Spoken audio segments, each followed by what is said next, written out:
Mensubu bulunduğum Kürt milletinin muhtaç olduğu ilmi teşebbüsler şimdiye kadar erbab-ı ced ve cehdin gayretlerine karşı pek çok maniler bulunuyordu.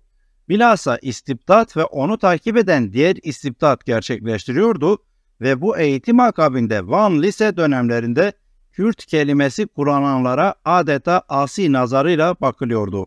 Diğer milletlerin her türlü teşebbüsatına ve inkişafına yardım edildiği halde bu biçare masumları ezmek, lisanlarını unutturmak, memleketlerinde eski ilmi müesseseleri bulunan medreseleri bile mektep açacağız diye tahrip etmek ve marif teşkilatına gelince bütçe müsaade değil demek, velhasıl her fırsat ve her suretle Kürtleri cahil olarak yetiştirmek adet olmuş idi. Bizim de bir lisanımız, bir tarihimiz vardır diyenleri fesat çıkarıyor diye yanık veya hapis ve işkenceden hali kalmıyorlardı. Hakkari Rahmi'nin 1919'da yazdığı yazısından bir kesit dinlediniz. Hakkari Rahmi ya da bugün bilindiği adıyla Abdurrahim Rahmi Zapsu, 30 Ocak 1919 tarihli Kürdistan dergisinin 1. sayısında yazdığı Tazik-i İnkişaf başlıklı yazısında bunları dile getiriyordu. Abdülhamit'in baskı rejiminden sonra onun yerine başlayan İttihatçıların baskı rejimini Hakkari Rahmi özellikle Kürt diline yönelik yasak ve baskı örnekleriyle böyle izah ediyordu. Ancak çok daha beterleri vardı. Osmanlı İmparatorluğu'nun 1912'deki Balkan yenilgisinin ardından Enver ve Talat Paşaların liderliğindeki İttihat Terakki Cemiyeti'ne mensup kadrolar 1913'te darbe yapmış ve muhalefetin tamamen etkisizleştiği bir İttihat Terakki Cemiyeti dönemi başlamıştı. Bazı araştırmacılara göre İttihatçılar zaten bu Balkan yenilgisini savaştan önce kabullenmişti ve hatta ortaya çıkacak yenilgi üzerinden tüm ipleri ellerine alarak iktidarını sağlamlaştırmak gibi planlara bile sahipti. En önemli plan, elde kalan topraklarda Talat Paşa'nın o zamanki ifadesiyle bir kale olan Anadolu'da daha güçlü savunulabilecek, Türkleştirilmiş ve kalıcılaştırılabilecek bir Türk devletinin korunması veya inşasıydı. Ancak hem bu darbeden önce hem de darbeden sonra İttihat Terakki Cemiyeti'nin bu Türkçü emellerini gerçekleştirebilmelerinin önündeki en önemli engellerden biri Türk olmayan Müslüman Kürtlerdi. Önceki podcastlerde anlatmıştım. Babanzade İsmail Hakkı örneğinde olduğu gibi erken dönem Kürt milliyetçileri Osmanlılık fikri etrafında Müslüman Kürtlerle Müslüman Türklerin kader birliğine iman etmeye devam ediyorlardı. Bu sırada İttihat Terakki Cemiyeti iktidara geldikten kısa süre sonra başkent İstanbul'daki Kürt kurum ve yayınlarına yönelik baskılara başlamıştı. İttihat Terakki Cemiyeti mensubu olan İsmail Hakkı'nın yazdığı gazeteyi, ki bu ayda sadece 9 sayı yayınlanabilmişti ve gazetenin bağlı olduğu Kürt Teavun Terakki Cemiyeti'ni kapatmıştı. Yanı sıra Süreyya Bedirhan'ın yazdığına göre 1910'da İstanbul'da kurulan Kürt Neşri Marif Cemiyeti bir okul açmış ve daha sonra Kürdistan'ın her tarafında şubeler açmayı amaçlamıştı. Ancak İttihatçıların baskısıyla hem bu cemiyet hem de okul kapatılmıştı. Naci Kutlay'da 31 Mart vakası olarak da bilinen 1919'daki olayların ardından İttihatçıların yaptığı işlerden birinin de Türk olmayanların haklarında kısıtlamalara gitmek olduğuna dikkat çekiyor ve şunları aktarıyordu. 31 Mart olayının ardından İstanbul'daki Kürt okulu, Kürt gazeteleri ve Kürt kulüpleri baskı gördüler ve kapatıldılar. Bu nedenle birçok Kürt yurtseveri yeniden ülke dışına kaçtılar. 1909'da çıkarılan Cemiyetler Kanunu da millet veya ırk adını taşıyan cemiyetlerin kurulmasını zorlaştırmıştı. Tabi Türkçüler hariçti, onlar her türlü cemiyet vesaire kurabiliyorlardı. 1912'de Kürt Talebe Hevi Cemiyeti kurulmuş ve cemiyetin Roji Kürt adlı bir dergisi de bir yıl sonra yayına başlamıştı. Aynı yıl içinde bu dergi İttihatçı hükümet tarafından kapatılınca yerine Hetabi Kürt dergisi yayına başlamıştı. Birinci Dünya Savaşı başlayınca cemiyetin ve derginin birçok kadrosu cepheye gönderilmiş ve böylece bu kurumlar da fiilen kapanmıştı. Ayrıyeten İttihatçıların 1913'teki darbesi sonrasında Osmanlı liberalizminin simge simalarından kabul edilen Prens Sabahattin ve Şerif Paşa da sürgüne yollanmıştı. Sadece bu isimler değil elbette, pek çok başka kişi de sürgün edilmişti ki bunlar arasında bazı önemli erken dönem Kürt milliyetçileri de, örneğin Bedirhan ailesine mensup pek çok isim de yer alıyordu. Bu arada Ocak 1913'teki darbenin hedefi olan liberallerin oluşturduğu Hürriyet ve İhtilaf Fırkası ile ilişkileri bulunan Şerif Paşa, Osmanlı sonrası bölgenin yeniden siyasi dizaynında Kürtlerin de hak elde etmeleri için mücadele etmişti. Sürgünden sonra İttihatçıların Şerif Paşa'ya yönelik çeşitli başarısız suikast girişimleri de söz konusu olmuştu ayrıyeten.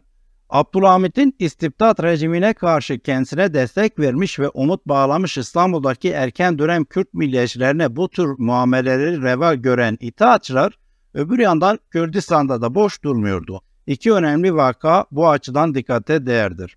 Esasında İttihatçıların iktidarı döneminde yerel ölçekli Kürt aşiretlerinin pek çok isyanından söz edilir. Bunların çoğunlukla ağırlaştırılan vergilere, askeri şartlara, kısıtlanan özelliklerine ve hatta Halife Sultan Abdülhamit'in iktidardan indirilmesine gösterilen tepkilerden kaynaklandığı belirtilebilir.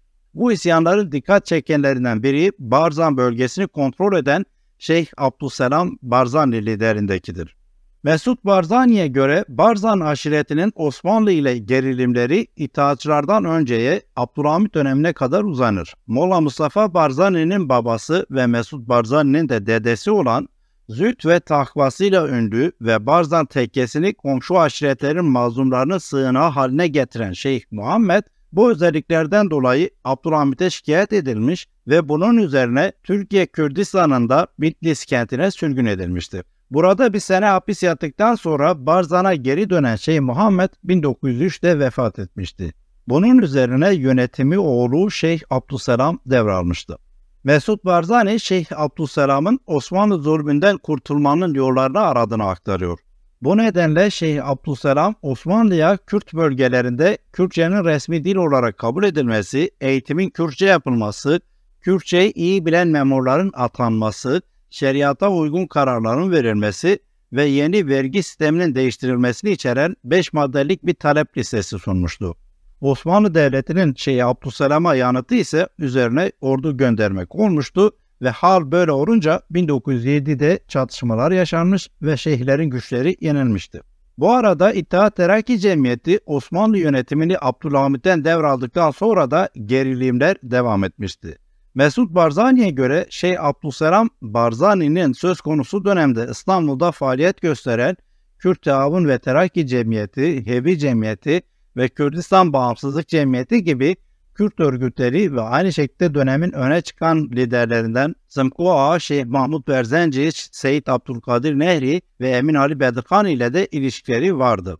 Ayrıca Şeyh Abdüsselam'ın Rus Çarlığı ile de ilişkileri olduğunu yazan Mesut Barzani'nin aktardığına göre Şeyh Abdüsselam Rus Çarı'nın temsilcisi Grandük ile Tiflis'te görüşmüş, yani bugünkü Gürcistan'ın Tiflis kentinde. Bu görüşmede İsmail Ağa Şikaki yani Sımko Ağa, Patrik Marşamun Bünyamin ve Ermeni Atlantik'te bulunmuştu.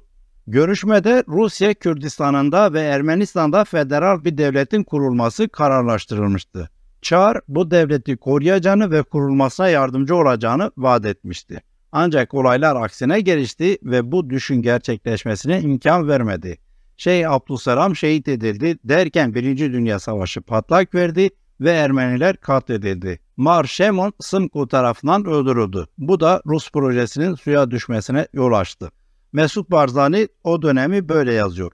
Mesut Barzani'nin aksine gelişen olaylar diyerek dikkat çektiği üzere Osmanlı ile devam eden gerilimler neticesinde 1914'te yeniden çatışmalı duruma gelen Abdüsselam Barzani ve korumaları tutuklanmıştı.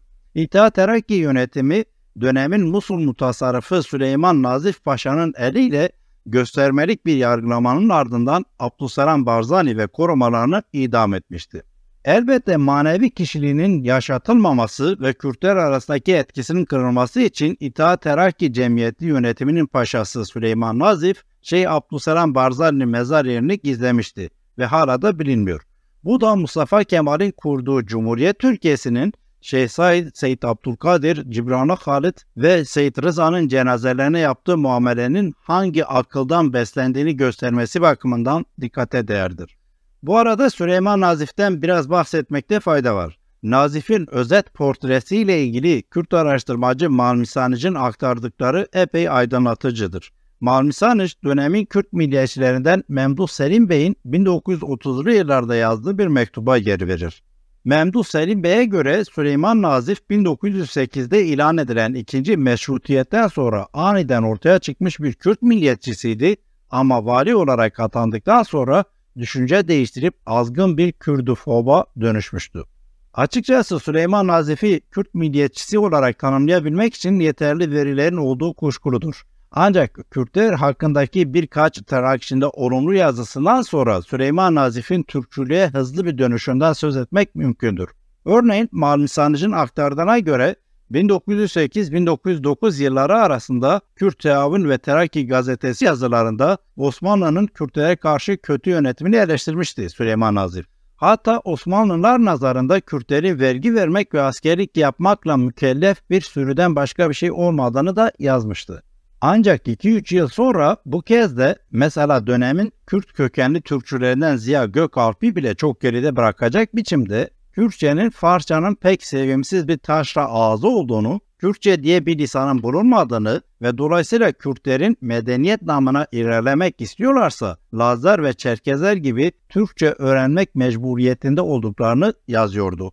1920'lerin hemen başında ise Süleyman Nazif bu kez Hazreti İbrahim'den tutun da Hazreti İsa'ya, Hazreti Musa'ya ve elbette Hazreti Muhammed'e kadar bütün peygamberlerin Türk olduğunu ilan edecek denli Türkçüydü. Bu tür safsatalar bu arada özellikle 1930'lu yıllarda popüler hale gelecekti. Anlaşılacağı üzere Süleyman Nazif bunun ön hazırlıklarını yapmıştı.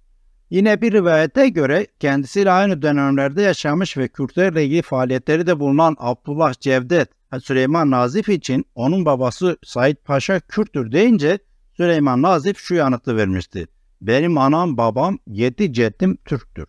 Bu tırnak içinde Kürt kökenli, gözü kara Türkçü ve azgın Kürdüfob Süleyman Nazif hakkında Musa Anter'in bir anısını da aktarmak istiyorum.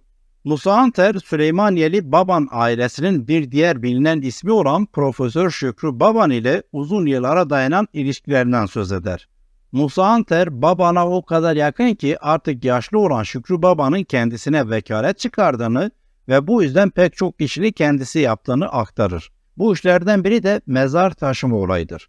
Türkiye'nin İstiklal Marşı'nı yazan Mehmet Akif Ersoy'un mezarı 1960'da yapılan yol çalışması nedeniyle Edirne Kapı mezarlığından alınıp yeni yerine Edirne Kapı şehitliğine taşınacaktı.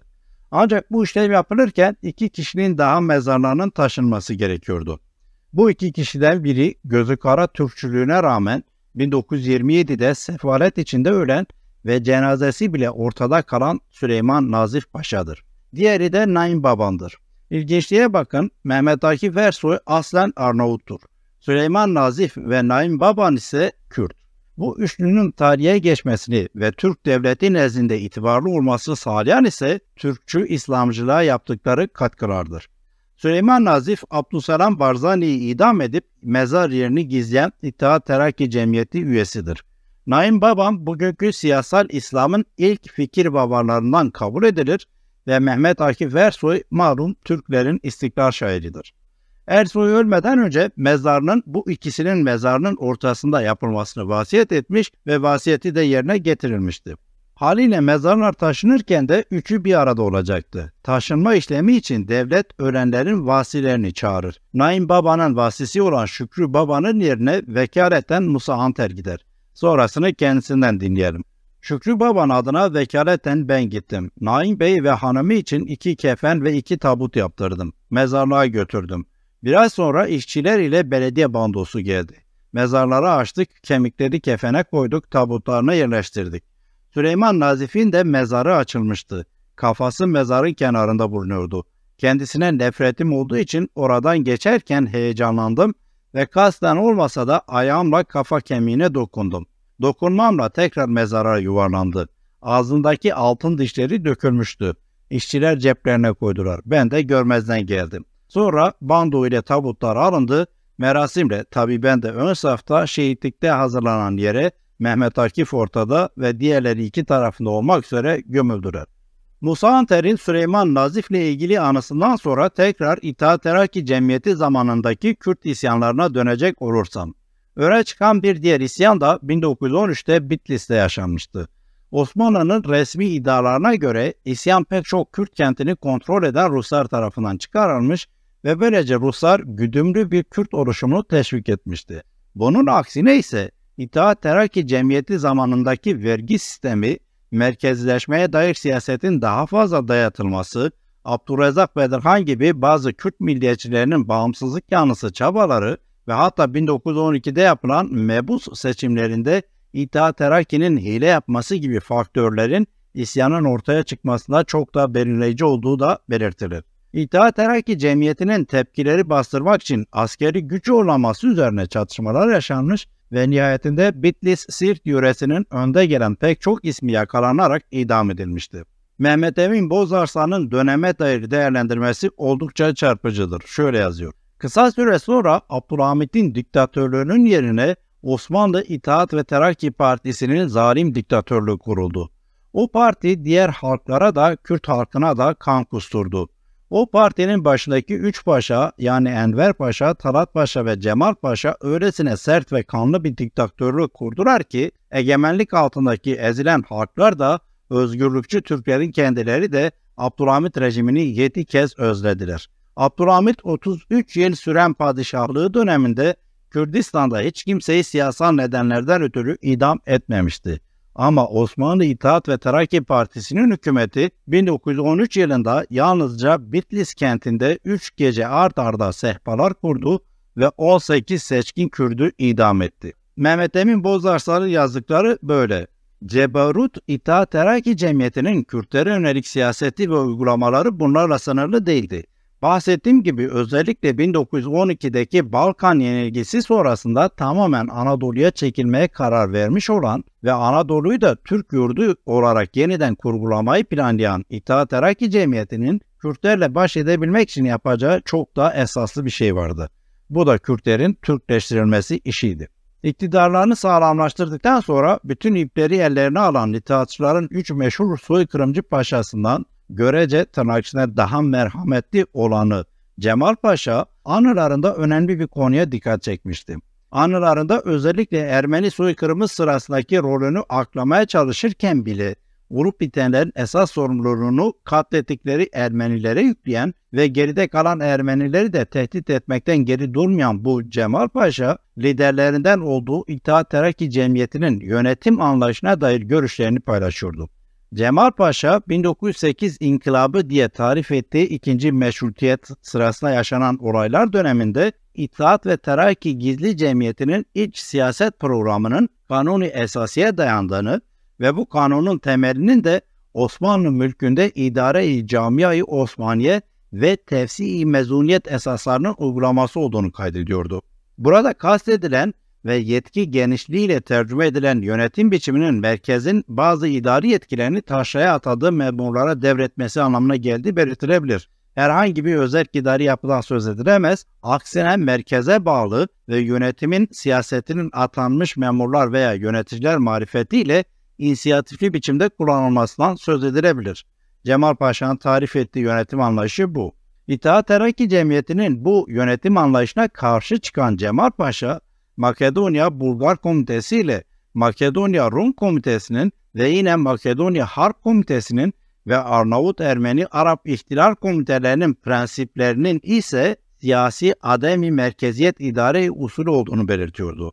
Siyasi ademi merkeziyet fikrini bu değişik unsurların yaşadıkları mıntıkaların iç işlerinde özellik vermek ve hepsini Osmanlı İmparatorluğu ismi altında idareye çalışmak şeklinde ifade eden Cemal Paşa, şayet Osmanlı İmparatorluğu'nun parçalanmasını bütün can ve gönülleriyle arzu eden ve bunun için bin türlü entrikalara kalkışan dış düşmanlar olmasaydı, İttihat Terakki Cemiyeti'nin de bu prensibi kabul etmekte bir dakika tereddüt etmeyeceğini ileri sürüyordu.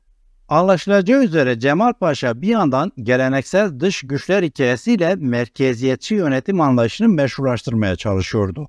Devamında aslında esas niyetini de gayet açık ortaya koyuyordu.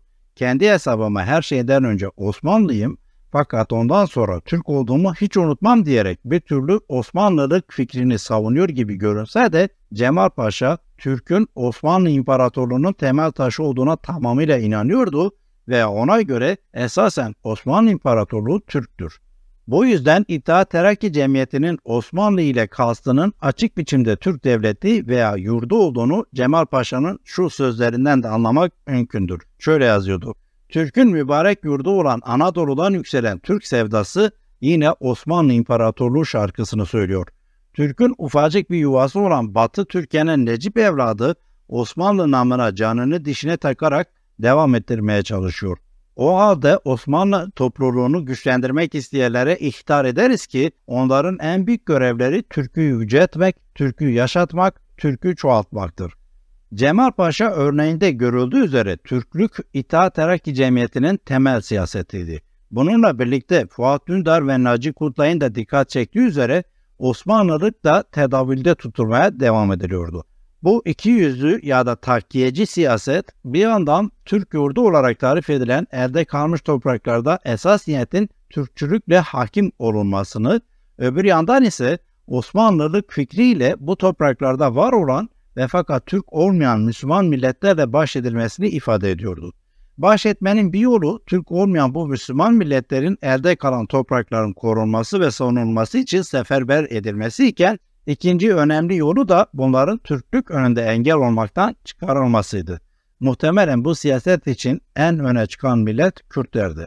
1927'de kurulan ve Ağrı isyanına öncülük eden Kürt Hoybun Cemiyeti'nin 1930'da Kahire'de Doktor Breç Şirgu adıyla yayımlanan ve aslında Süreyya Bedirhan tarafından yazıldığı kaydedilen broşüründe yer alan şu tespitler dikkat çekicidir. Şöyle yazılıyordu: Genç Türkler yani Jön Türkler İran, Türkistan ve Azerbaycan yönünde genişleyerek Turancı bir imparatorluk yaratmak istiyorlardı. Fakat Ermeniler, Kürtler ve Persler onların bu yolunu kapatıyordu. Türkler Ermenileri yok etmeye, Kürtleri asimile etmeye ve emperyalist projelerindeki bu iki engel ortadan kalktıktan sonra Perslere karşı koyabilme araçlarını incelemeye karar verdiler. İmparatorluğun Türk olmayan diğer ırklarına yer ayrılmamıştı. Fakat proje asimile edilebilenlerin asimilasyonunu, diğerlerinin ise yok edilmesini gerektiriyordu. Genç Türkler tarafından kurulan bu milliyetçi politik savununun çok fazla zamana veya tüm Türkler tarafından benimsenmesi için büyük zorluklara ve zıtlıklarla mücadele edilmesine ihtiyacı yoktu. Asimile etmek için Türklerin ilk sırada tuttukları millet Kürtlerdi. Bunun nedeni ise Kürtlerin Türkiye egemenliği altına alındıktan sonra kör cehalette itilmiş, geneli Müslüman büyük bir millet olmasıydı. Kürtlerin büyük bölümünün dini inancının Türklerle özdeş olması, Kürt kentlerinde büyük zorluklarla karşılaşmadan projelerini başarmaları konusunda Türklere çok umut vermişti. Hoybun Cemiyeti'nin bu broşüründe Abdülhamit, İttihatçılar ve son olarak Mustafa Kemal tarafından her defasında Kürtlere karşı devreye konulan ve bence hala da devam ettirilen din kardeşliği siyasetine pek çok kere dikkat çekiliyor. Esas amacın ise belirtildiği üzere asimilasyon veya Kürtlerin Türklüğe ikame edilmesi olduğu açıktır. Nitekim soykırımcı üç paşadan biri olan İttihatçıların tartışılmaz lideri Talat Paşa da Vramyan adlı bir Ermeni aydınına Kürtleri asimile etme projelerinden bahsetmekteydi. Fuat Dündar'ın aktardığına göre 1908-1912 döneminde Erzurum mebusu olan Armen Garo Talat Paşa'ya şu yanıtı vermişti: "Neyle, hangi kültür ile? Tarihinizi bilmiş olsaydınız bu saçma açıklamada bulunmazdınız. Topraklarımızda 500-600 seneden beri olduğunuzu unutmayınız ve sizden önce de birçok millet bu topraklardan geçti. Farslılar, Romalılar, Araplar, Bizanslar. Eğer bunlar Kürtleri asimile edemedilerse siz nasıl edeceksiniz?" Ermeni vekilin bu sözleri tarihsel bir hakikatin dile getirilmesi açısından faydalı olabilir. Ancak bu sözler söz konusu dönemde yaşanacakların pek de farkında olmamak gibi korkunç bir öngörüsüzlüğü barındırdığı da açıktır. Nihayetinde çok değil, birkaç yıl sonra Talat Paşa'nın liderindeki İttihat Terakki Cemiyeti Ermeni tehcirini ve soykırımını gerçekleştirecekti. Akabinde de bir de Kürtleri tehcir etme planını devreye koyacaktı. Ancak daha da önemlisi Kürtlerin nasıl asimile edilebileceğine dair tartışmalar ve planlar zaten yapılmaktaydı. Haliyle Ermeni vekilin neyle sorusunun çok da önemi yoktu. Siyasi bir planın olup olmamasının ve bunun nasıl hayata geçirileceğinin esasında önemi vardı. Burada Osmanlılık ve Türklük mevzusunda zaten yükselmekte olan tartışmalar epey kritik sonuçlar üretecekti. Kürt yazar Naci Kutlay, Yakup Kadri Karaosmanoğlu'nun anılarından hareketle Cemal Paşa, Ziya Gökalp ve Bahattin Şakir arasında yaşanmış bir tartışmayı hatırlatır. Buna göre Cemal Paşa her ne kadar din kardeşliğiyle kamufle edilen ve fakat Türkçülük demek olduğu gayet açık olan Osmanlılık fikrini savunmuşsa da bu Ziya Gökalp'i tatmin etmemişti. Bu yüzden Ziya Gökalp şöyle karşılık vermişti: Osmanlı Devleti suni yani yapay bir müessesedir. Eğer Osmanlılık dilleri, ırkları, kültürleri birbirinden ayrı bir sürü unsurları bir araya toplayıp bir birlik meydana getirmek ise bunun adına sadece boş hayal diyeceğiz. Çünkü bu unsurların birleşmesi imkanı yoktur. Bir diğer önde gelen itaatçı olan Bahattin Şakir'in "Hay Allah senden razı olsun, işte bu gerçeği söylemek lazımdır" diyerek kendisini desteklediği Gökalp için aslında bu unsurların birleşmesinin bir imkanı vardı. Mevzu bahis İttihat ve Terakki Cemiyeti'nin Kürt siyaseti olunca her şeyden önce kendisi Kürt olduğu halde Türkçülüğün idolü haline gelen Ziya Gökalp'ın yapıp ettiklerine bakmadan geçmemek gerekir. Zira Fuat Ündar'ın da dikkat çektiği üzere Ziya Gökalp'sız bir İttihat Terakki Cemiyeti eksik kalır ve bu sadece Selanik Cemiyeti olarak bilinebilir. Ve Kürdistan'da İttihatçılar için hep bir bilinmeyen ülke olarak kalacak. Böylece Türkiye Cumhuriyeti'ne götüren Türk milliyetçilik modeli de ortaya çıkmayabilirdi. Bu nedenle denebilir ki Ziya Gökalp'in öngördüğü, planladığı ve yönettiği siyaset sadece İttihat Terakki Cemiyeti'nin değil, Mustafa Kemal'in de esas aldığı siyaset haline gelmişti. Dolayısıyla Talat Paşa'nın Kürtleri asimile etmekten söz ederken Ermeni vekilin neyle diyerek sorduğu sorunun yanıtını da Gökalp üzerinden bulmak mümkündür.